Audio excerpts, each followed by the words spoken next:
L'Académie française envisage de saisir le Conseil d'État pour faire annuler la nouvelle carte d'identité, parce que cette carte est bilingue. Oui, alors c'est la nouvelle carte d'identité qui est délivrée partout en France depuis le 2 août dernier. Elle est désormais, vous le savez, d'un format plus petit, format carte de crédit. Elle contient une puce électronique. Elle est moderne puisqu'elle permet de mettre 2 adresses lorsqu'on a des enfants qui sont en garde partagée. Mais autre nouveauté, c'est celle-là qui fait débat. Toutes les mentions sont traduites en anglais. Le nom, donc surname, le prénom, given name et toutes les autres indications sur le lieu de naissance ou bien sur la date d'expiration. Et ça ne plaît pas du tout à l'Académie française. Ah non, dès le printemps dernier, la secrétaire perpétuelle de l'Académie, Hélène Carrère d'Ancos, avait protesté et dénoncé, je cite, un scandale. Elle citait Camus qui disait « Ma patrie, c'est la langue française ». Elle citait Houellebecq pour dénoncer notre soumission à l'anglais. Mais elle rappelait surtout que l'article 2 de la Constitution dispose que la langue de la République est le français.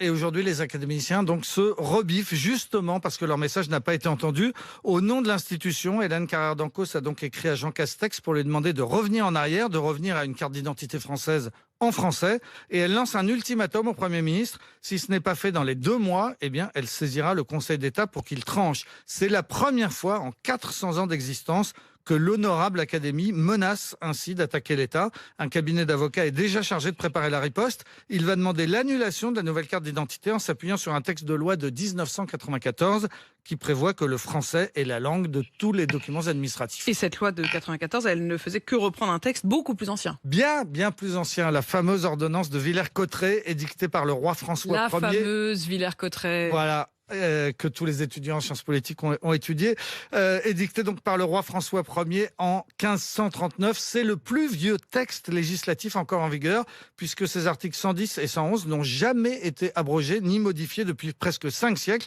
Et que disent ces articles ?